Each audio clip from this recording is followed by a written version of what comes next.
ఎందుకంటే ఈ నేల ఖరాబ్ కాకుండా. సో మట్టి అయితే పోస్తున్నాం.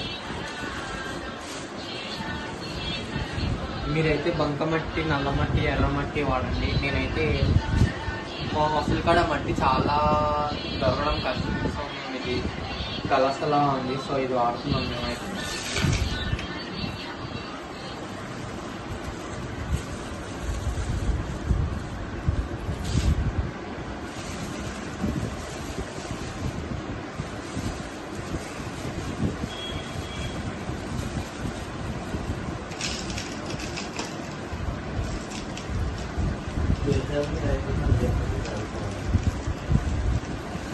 సో కొన్ని వాటర్ పోతాం.